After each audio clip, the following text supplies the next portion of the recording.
Here are comments on New York Times reporter Neil Irwin's August 7, 2016 article titled, "A Low-Growth World, One Key to Persistent Economic Anxiety."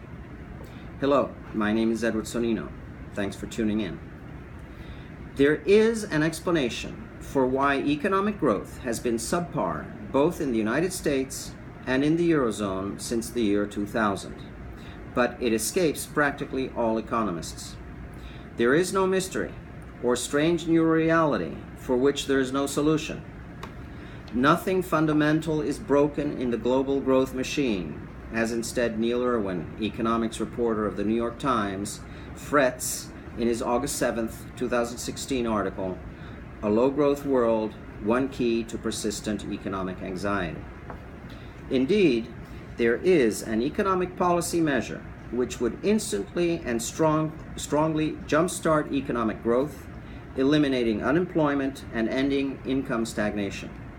That policy would be having a large tax rebate financed by QE on the order of $2,000 for each American taxpayer and 5,000 euros for each Eurozone taxpayer. Clearly, the problem is insufficient consumer demand in the United States and in the Eurozone and in Japan due to insufficient personal income. Tax rebates instantly increase personal income and consequently consumption. And when they are financed by the central banks with QE, they cost governments absolutely nothing, either in terms of interest or capital, since QE is freshly printed money by the central banks. In fact, all government bonds held by central banks to maturity do not constitute real debt, only virtual debt, which vanishes in thin air upon maturity. QE-financed tax rebates should become the standard economic stimulus tool, used whenever an economy slows and unemployment starts rising. They are not only instantly effective and cost-free, they are fair, since each and every taxpayer receives the exact same stimulus check. Therefore, no one ever has a reason to complain. Contrast that with targeted stimulus, such as the 2009 $800 billion Obama stimulus, which benefited only new car buyers, the so-called Cash for Clunkers program, new home buyers, state and local government employees, and a few companies awarded infrastructure projects. Not only was that targeted stimulus not very effective, it was unfair. Instead, had the 2009 Obama stimulus consisted entirely of a tax rebate, each taxpayer would have received a $5,000 check. A family of two taxpayers would have received two checks totaling $10,000.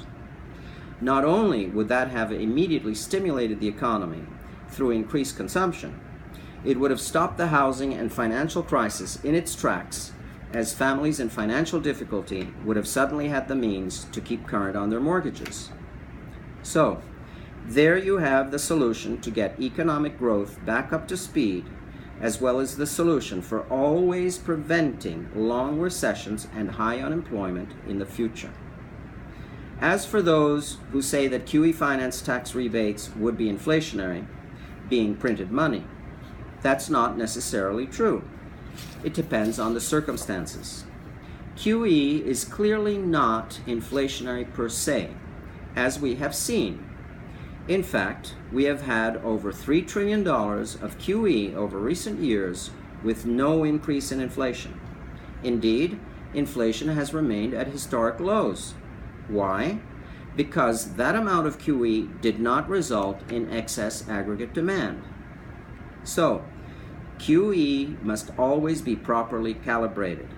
So long as a given QE does not cause excess aggregate demand, the situation of too much money chasing too few goods, it will not cause inflation.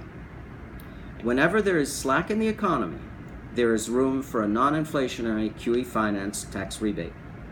With the current level of real unemployment and unused capacity utilization in the United States and in Europe, there is clearly room for a big tax rebate financed by QE.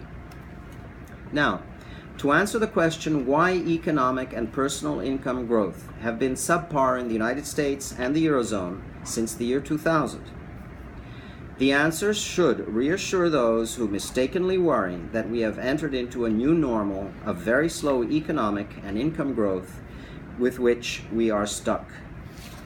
The answer is different for the United States and for the Eurozone. In the United States, the reasons for subpar economic growth since the year 2000 are simple and straightforward. An unusual succession of 3 deep recessions within a decade, with compounding effect. In 2000, we had the bursting of the dot-com bubble as the enormous capital spending boom of the late 1990s, connected with the explosive growth of laptops, mobile telephony, and the internet, as well as with Y2K, ended on January 1st, 2000. So, the recession of 2000 was a typical inventory recession, the end of an enormous capital spending cycle. We were just about to recover when 9/11 happened and sent us back into recession. Then we had a gigantic housing burst. We had a gigantic housing bust coupled with a severe financial crisis in 2008 and no proper fiscal stimulus to exit the severe recession which ensued. Meanwhile, the Eurozone started slumping in 2010 due to the euro, which made most of the Eurozone uncompetitive due to a very strong exchange rate which only corresponded to the heavyweight German economy. Then, in the face of recession, the Eurozone instituted a policy of austerity, repeating the gigantic mistake the United States government made in 1930, turning a recession into the Great Depression. So, we had simultaneous deep recessions with very high unemployment in the United States and in the Eurozone, coupled with ineffective government stimulus measures. All the US and the Eurozone needed to quickly recover from their recessions was to have a round or two of big QE finance tax rebates. The same goes for Japan in order to emerge from its decades-long stagnation. Simply a big QE finance tax rebate. Since economic policymakers in the United States and the Eurozone do not fully understand QE, that QE is printed money, meaning that government bonds financed by central banks with QE are not real debt, only virtual debt which costs nothing and vanishes in thin air upon maturity. For this reason, they do not realize that their governments are not tied down by heavy indebtedness, preventing a strong dose of new fiscal stimulus. If they fully understood QE, they would realize that they can safely engage in big fiscal stimulus financed through QE. Big QE finance tax rebates would immediately end the economic slump and actually reduce real indebtedness, both public and private, thanks to a big cyclical upturn in the economy. So, good news.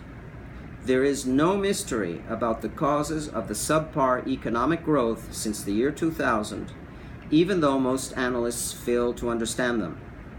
And there is a way to instantly resume strong economic and income growth.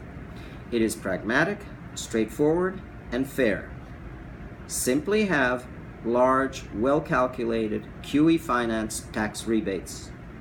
And best of all, by adopting QE finance tax rebates as the standard economic stimulus policy, we can forever avoid long recessions and high unemployment, as well as periods of simple stagnation.